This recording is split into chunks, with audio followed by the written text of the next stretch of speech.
Bonjour tout le monde et re-bienvenue à Déclic Mathématiques. Aujourd'hui, on fait les exercices récapitulatifs. Quelques exercices en tout cas sur les choses qu'on a vues dans les dernières capsules. Donc sur l'étude des variations, comment on utilise les valeurs critiques. Après ça, on a bâti des tableaux de variation. On a vu comment on trouvait l'intervalle de croissance, décroissance à partir de ça, les extrémums relatifs. Et on va faire une petite mise en situation aujourd'hui pour vous montrer comment trouver tous ces maximums relatifs-là vont nous être utiles. Donc, allons-y. Dans l'exercice, page 18 de votre document, étape 2, partie 2, vous avez ici un exemple, f de x est égal à x carré sur x plus 3, et on vous demande de trouver les intervalles de croissance, décroissance et points extrémum relatifs, voulant dire maximum, minimum. Ici, je vous décortique les étapes. Éventuellement, vous allez avoir besoin de vous poser ces questions-là vous-même. Essentiellement, la mise en situation ici, que je viens de vous lire, ça arrêterait là. Mais ici, on commence avec un petit peu d'exercice guidé. On se pose la question, c'est quoi le domaine? Premièrement, si vous ne l'avez pas essayé, c'est toujours une bonne idée de le lire. Regardez qu'est-ce que vous pensez que ça pourrait être les étapes. Peut-être même le faire. Vous pouvez vous corriger. Vous avez les notes remplies sur Moodle. Mais sinon, ici, je fais un exercice guidé avec vous. Fait que vous pouvez l'essayer. Si ça bloque, vous pouvez venir voir ici pour que ça vous débloque. Donc, allons-y. Le domaine, qu'est-ce que c'est? Les domaines, est-ce qu'il y a une racine paire? Non, il n'y en a pas. Est-ce qu'il y a un log? On n'a pas vraiment encore parlé pour l'instant, mais non, il n'y en a pas. Division par 0 possible? Oui. À quel endroit? Ici, on peut voir que le dénominateur, c'est x plus 3. Donc, si quel chiffre qui ne marche pas dedans? Moins 3 ne fonctionnera pas dedans. Ce qui veut dire que le domaine, c'est les réels, sauf moins 3. Tous les points vont marcher, sauf moins 3. D'un coup qu'on a ça, on peut parler des valeurs critiques. Qu'est-ce que c'est les valeurs critiques? On se rappelle, c'est lorsque la dérivée est égale à 0 ou n'existe pas. C'est les endroits où il y a des choses importantes qui se passent au niveau des max, min, puis des variations de la fonction. Donc, ici, si je veux mettre la dérivée égale à 0 n'existe pas, il faut que je trouve c'est quoi la dérivée. J'ai ma fonction en haut. C'est un quotient. Il y a différentes manières de le faire, mais la manière la plus directe, c'est probablement d'y aller avec la règle du quotient, dérivée du numérateur, fois le dénominateur qui reste intact, moins le numérateur qui reste intact, dérivée du dénominateur. Tout ça sur le dénominateur au carré. D'un coup qu'on est là, il nous reste x carré à dériver. Ça se dérive bien. Ça devient 2x. Et la dérivée de x plus 3 devient 1. Donc, essentiellement, elle va disparaître. Mais c'est comme si j'avais un 1 ici. Et tout ce que j'ai fait ensuite, c'est que j'ai développé mes parenthèses, comme on fait d'habitude. Donc, ça, c'est la dérivée. Mais je développe mes parenthèses. Je regroupe mes termes semblables. Et je devrais arriver à x carré plus 6x. Je pourrais mettre aussi en évidence un x, on pourrait le faire à ce moment-là, si on voudrait tout factoriser. Mais de toute façon, notre but ici, c'est de trouver les valeurs critiques. Donc l'étape ensuite, c'est, je vais mettre cette dérivée-là égale à 0, et je vais mettre cette dérivée-là, en fait, je vais chercher les endroits où elle n'existe pas. Donc commençons avec la dérivée égale à 0. Ici, si je cherche à quel endroit la dérivée est égale à 0, je fais mettre juste la fonction égale à 0.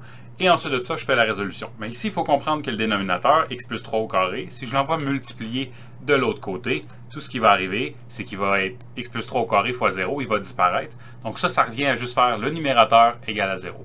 Ici, j'ai fait la factorisation que j'ai parlé, j'ai mis un x en évidence, ce qui me permet de facilement voir ici c'est quoi mes réponses. Hein, vu qu'une multiplication, soit x peut être égal à 0 ou x plus 6 peut être égal à 0. Dans les deux cas, ça va me donner une valeur possible. Une réponse en fait à cette équation-là. Donc si x égale à 0 et si x égale à moins 6, si je le rentre à l'intérieur, un ou l'autre, ça va me donner que la dérivée est égale à 0 à cet endroit-là.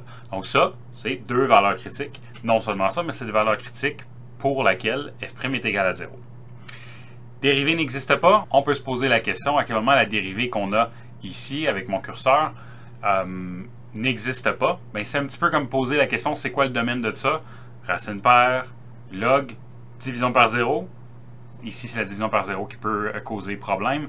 Et ça donne que c'est encore à moins 3.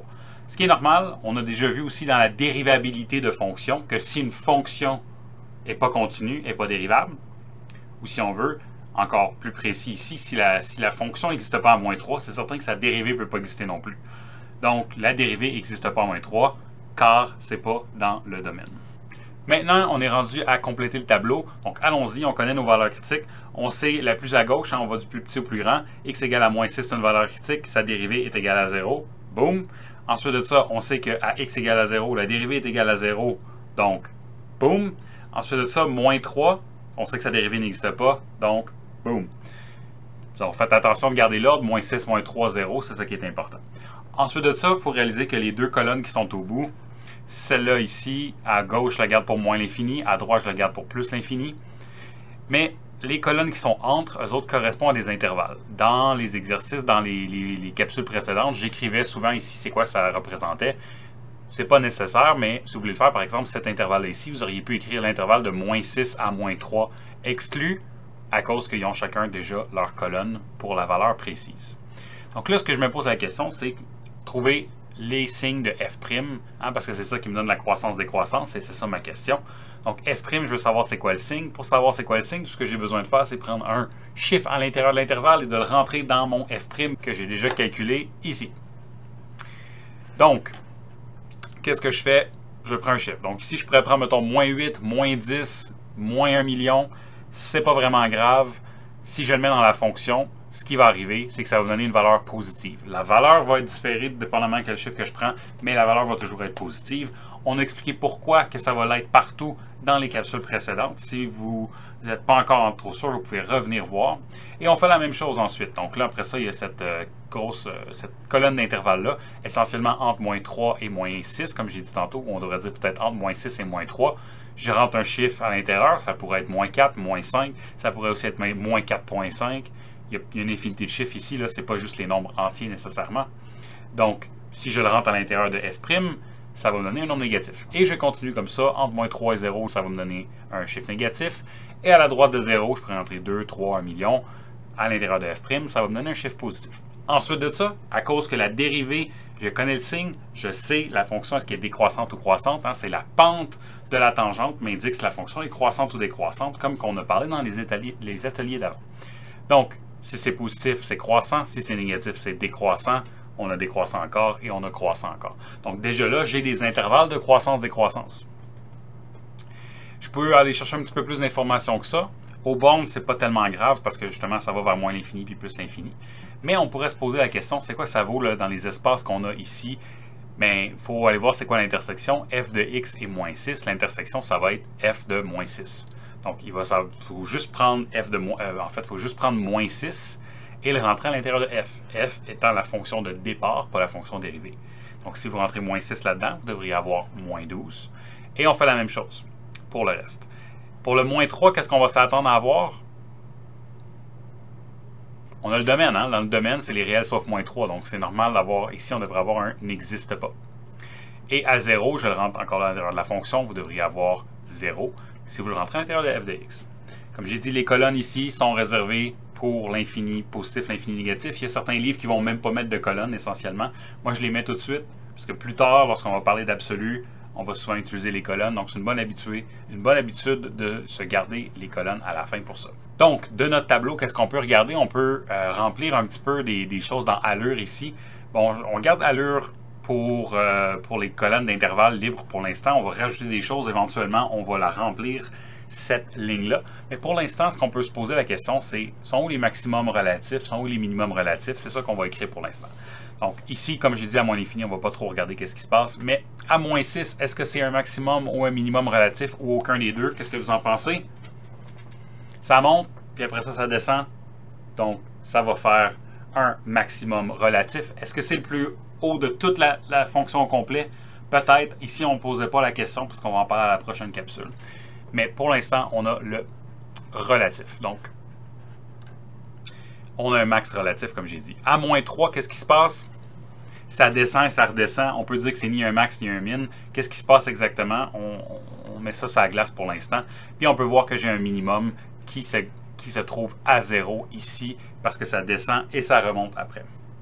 Je peux donc répondre à mes questions. Ma question de départ, c'était croissance, décroissance et extrémum relatif. J'ai viens d'identifier mes extrémums. Ici, la question, c'est croissant, décroissant. Donc, à quel moment c'est croissant? Bien, quand ma fonction f de x monte. Donc, ici, ça correspond à l'intervalle de moins l'infini à moins 6 exclu. Et on a l'autre bord aussi de 0 jusqu'à l'infini. Donc, je fais l'union de ces deux intervalles-là. Et ça, c'est l'intervalle sur lequel ma fonction est croissante. Laquelle est décroissante, bien, vous voyez, j'ai de moins 6 à 0 que ça diminue, puis ça diminue encore. Par contre, faites attention, il ne faut pas me dire de moins 6 à 0. Pourquoi? À moins 3, la fonction n'existe pas. Hein? Donc, il faut enlever le moins 3. Vous pourriez écrire aussi l'intervalle de moins 6 à 0, puis exclusion moins 3. ça s'écrirait de même aussi, ça fonctionnerait. Ensuite de ça, on parle de point de minimum relatif et point de maximum relatif. Il faut faire attention ici, point de minimum, point de maximum relatif. Faire attention au mot point, si je dis point, je veux une coordonnée x et une coordonnée y. Donc, minimum relatif, on a dit que le minimum correspondait à la colonne du 0 ici. C'est quoi le point qui correspond à ça? Il faut prendre la coordonnée en x et la coordonnée en y, qui est f de x. Donc, c'est le point 0, 0. Hein? Donc, on l'avait ici. Ensuite de ça, si je veux le point de maximum relatif, ben mon maximum relatif est ici. Ma valeur en x, c'est moins 6. Le maximum relatif, c'est moins 12. Mais le point, c'est la coordonnée moins 6, moins 12 que je vais avoir ici. Et ça répond à ma question. Croissance, décroissance, point de minimum relatif, point de maximum relatif. On est venu à bout. Donc, domaine, valeur critique. On met les valeurs critiques dans le bon ordre. Ensuite, on complète le tableau des signes. On va chercher notre variation. On peut faire des conclusions sur les max-min, dépendamment de croissance, décroissance. Et on écrit nos résolutions. Voilà. Maintenant, on va parler d'un exemple. Mise en situation. À quoi ça sert ça? Ben, voici un exemple un peu, on va dire, concret. Quelque chose qui pourrait être au point de vue de l'ingénierie. Donc, on a un exemple de mise en situation. On a un ébéniste qui veut fabriquer un tiroir. Et on a certaines choses qui sont précisées. Donc, on demande que du devant au derrière, c'est 50 cm. Donc, mon meuble a une certaine profondeur déjà établie. Et ça, c'est le tiroir qui va rentrer à l'intérieur. On veut que le volume soit de 10 000 cm3. Donc, on fixe le volume. Et essentiellement, on veut savoir ça va être quoi les dimensions X, Y de la façade. Donc, ici, on a le 50 de profondeur qui est fixe. Et on demande le XY de la façade, largeur et hauteur de notre tiroir. Quelles doivent être les dimensions pour que la fabrication coûte le moins cher possible et on vous donne le prix pour chacune des façades. On vous dit que le devant va coûter 0,02 $ par centimètre carré et que le reste va coûter 0,01 $ par centimètre carré. Donc on peut s'imaginer que la façade pourrait être un bois un petit peu plus traité, un petit peu plus esthétiquement plaisant et le reste c'est plus du bois juste normal. Donc c'est pour ça qu'il coûte essentiellement 2 fois plus cher. Donc, pour chaque surface, on a un prix associé, essentiellement, dépendamment de la grosseur de ça, donc par centimètre carré. Donc, à la prochaine étape, l'étape 3, à la prochaine étape voulant dire en termes du cours, on va parler d'optimisation. Et ça, c'est une question typique d'optimisation que je vous demanderai de trouver toute l'équation au complet. Ici, je vous la donne. Il y a du travail à faire en arrière de ça, mais essentiellement, en ayant trouvé cette fonction-là, qu'est-ce que ça nous donne? C'est la fonction qui calcule le coût selon la largeur du tiroir. X étant ma largeur. Donc, comme j'ai dit, il y a du travail à faire là-dedans. C'est pas juste supposé vous sauter du même dans les yeux. Là. Il y a du travail à faire. Mais supposons ici que je vous la donne. Ça, c'est la fonction qui donne le coût en fonction de X. Le coût de le tiroir, comment il va coûter à produire. Et pour faire arriver à cette équation-là, on a posé notre Y, ici vous avez en haut à droite, on a posé notre Y comme étant égal à 200 sur X, ça va être important, c'est-à-dire le lien entre le X et le Y va être 200 sur X. Ça, cette restriction-là vient du fait que si je vous donne un X, ça va fixer le Y pour qu'on ait le volume de 10 000 cm3 qu'on avait dans la mise en situation ici. OK?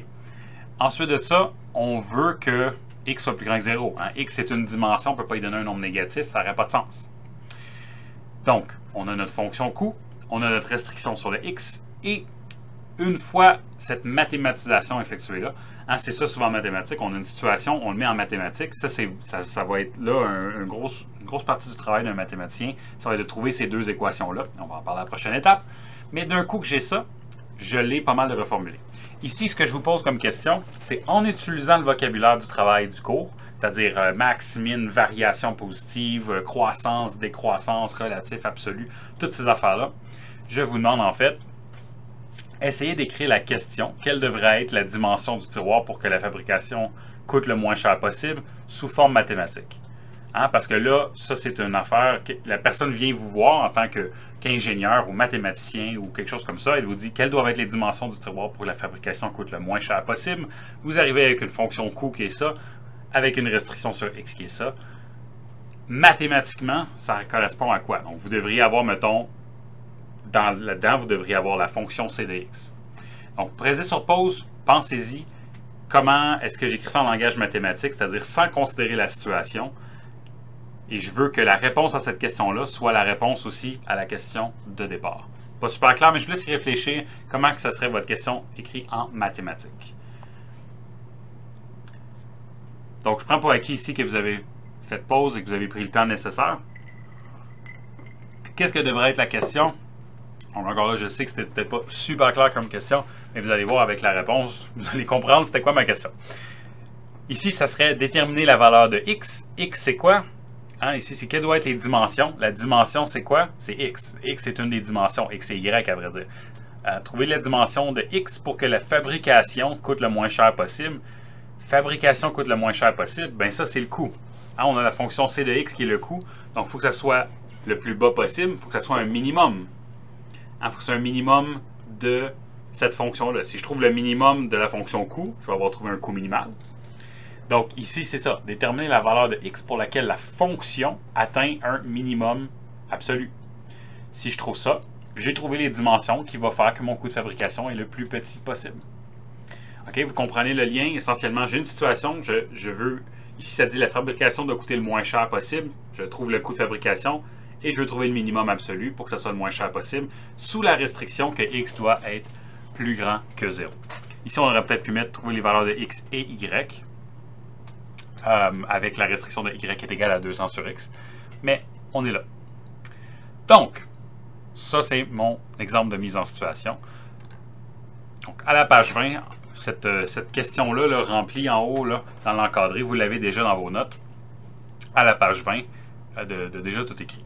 Donc, pour ce faire, on va utiliser ce qu'on a fait. D'un coup que j'arrive à cette question-là, ça revient un peu à ce qu'on a vu dans le passé, hein, comment trouver un max, un min. Là, on parle de minimum absolu. On va parler plus de minimum et maximum absolu dans la prochaine capsule. Mais dans cette situation-là, on ne devrait pas avoir trop de problèmes.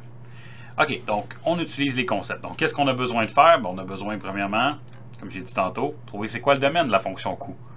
Si je regarde le domaine algébrique, normalement, le domaine algébrique, c'est-à-dire quelle valeur de x que je ne peux pas mettre là-dedans, la seule valeur qu'on ne peut pas mettre là-dedans, c'est x égale à 0 à cause de la division par 0 à la dernière partie. C'est la seule chose qu'on ne peut pas. Il n'y a pas de racine paire, il n'y a pas de log.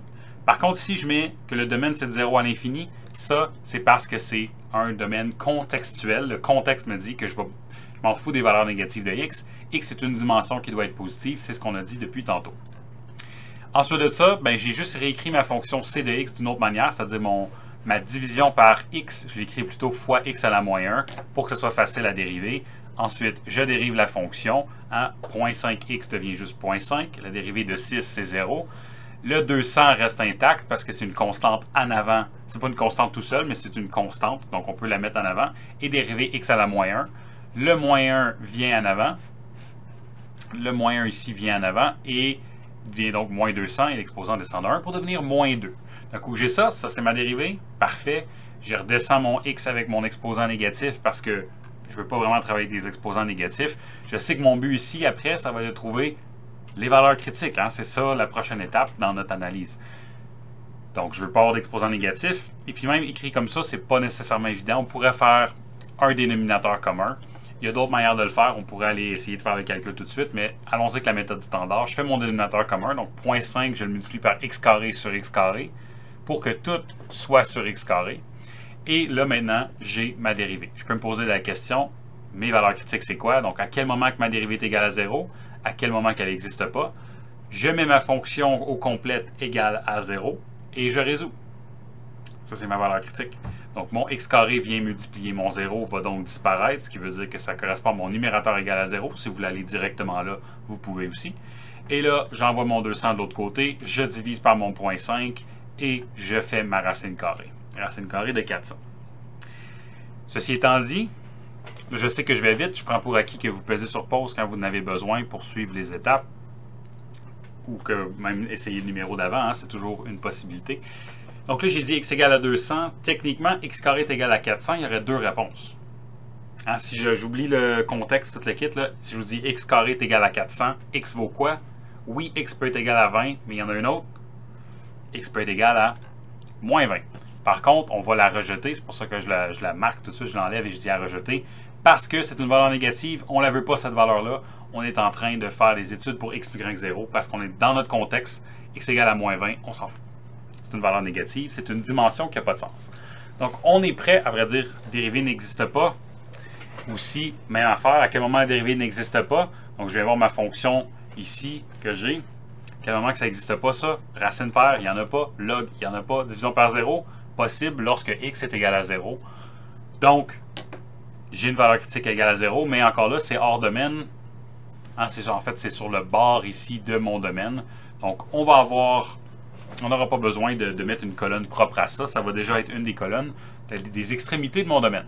En parlant de ça, boum, on a ici le plus petit, c'est 0. Le plus grand, ça va être l'infini.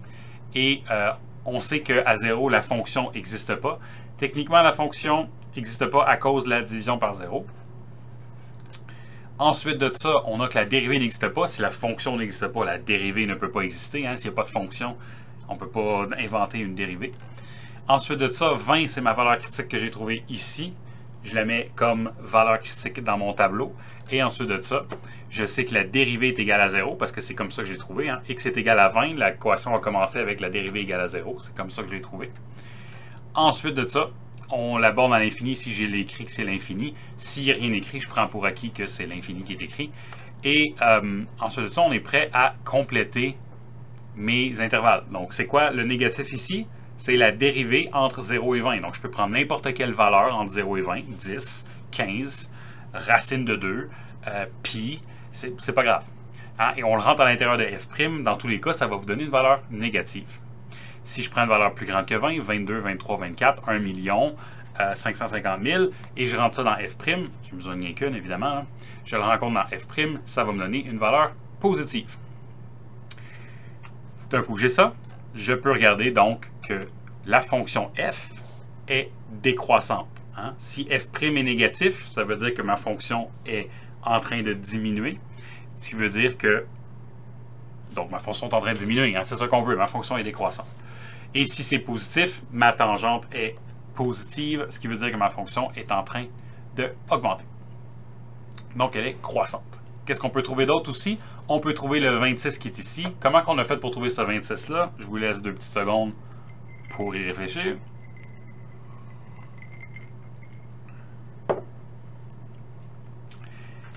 Donc, on a mis 20 dans f de x. Hein? C'est ça, comme je disais tantôt, c'est 20 et f de x, la croisement. Donc, c'est f de 20. Donc, j'ai pris 20 et je l'ai mis dans ma fonction de départ.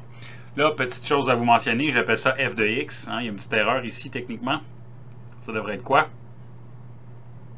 Ça devrait être c de x. Hein? C'est notre fonction, on l'a appelée c de x. Ici, j'ai juste, malheureusement, repris le tableau d'un autre numéro.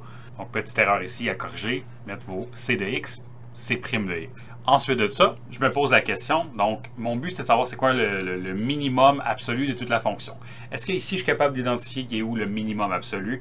Pensez-y, pesez sur pause pour y penser. Trouver le minimum absolu de la fonction. Donc, est-ce que 0 c'est un minimum absolu ou relatif? Ben, 0, il n'existe même pas. Hein? Donc, on n'atteindra pas cette valeur-là. Donc, ça, c'en est pas un. Ensuite de ça, la fonction se met à descendre, atteint ici une valeur au point 20, 26. Et ensuite, se remet à monter. Donc, j'ai descendu et j'ai remonté, ce qui veut dire que ça, c'est clairement un minimum relatif. Est-ce que c'est le minimum absolu de toute la fonction au complet? Pour ça, il faut regarder toute la fonction à l'ensemble. Ensuite de ça, je me mets à monter jusqu'à l'infini. Est-ce que la fonction fait un plateau ou est-ce qu'elle monte vers l'infini toujours? À ce moment-ci, on ne le sait pas. On pourrait l'étudier. On va parler de ça à la prochaine capsule. Mais si je n'ai pas vraiment besoin de ça, hein, tout ce que je veux savoir, c'est quoi le minimum absolu. Est-ce qu'on peut dire que ça, c'est le minimum absolu? Si oui, pourquoi? La réponse, oui, on peut. Pourquoi? Parce que c'est toujours décroissant à gauche et toujours croissant à droite. Donc, nécessairement, c'est le point le plus bas de toute la fonction au complet. Donc, on peut dire que c'est un minimum relatif et absolu sur l'intervalle de 0 à l'infini, toujours en considérant le fait que je ne vais pas voir dans les négatifs. C'est très important. Donc, ma réponse mathématique, c'est que j'ai un minimum relatif au point 20-26 et c'est aussi un absolu sur l'intervalle de 0 à l'infini. Donc, pour que c de x, la fonction coût, soit minimale, il faut que x soit égal à 20. Ça, c'est la question qu'on avait écrite en mathématiques au départ. Donc, on a trouvé x égale à 20. pour répondre à notre question. Réponse contextuelle, par contre, il faut revenir à notre exemple du tiroir. Il nous posait la question X et Y. Donc, il va nous falloir la valeur de Y, mais Y, on sait que c'est égal à 200 sur X, donc 200 sur 20, à cause qu'on a trouvé X égale à 20, ce qui nous donne un Y de 10. Donc, pour que ma fonction C de X, qui est mon coût, soit le plus petit possible, il faut que X soit égal à 20 et que Y soit égal à 10. 20 quoi? 10 quoi? Les unités sont importantes. Si on revient à notre exemple au début, on disait que, si vous regardez dans le petit schéma, à la gauche, j'avais X qui est largeur en centimètres et Y qui est hauteur en centimètres. Donc, c'est des centimètres. Donc, je peux venir ici dans ma réponse contextuelle. Pesez sur pause et posez-vous la question, ça va être quoi? Ici, ça devrait être la réponse à la question du départ qui était quelles doivent être les dimensions du tiroir pour que la fabrication coûte le moins cher possible. La réponse est... Donc ici, je reprends. Pour que le coût de fabrication soit le plus bas possible, la largeur du tiroir doit être de 20 cm, très important, et la hauteur de 10 cm. Donc ça, j'ai réussi à répondre à la question pour toute la situation. Donc ça, c'était deux exercices récapitulatifs. On a parlé de l'étude de variation, croissance-décroissance, comment bâtir un tableau des variations, à faire les extrémums relatifs. On a même touché au extrémum absolu à la fin. Donc, à bientôt!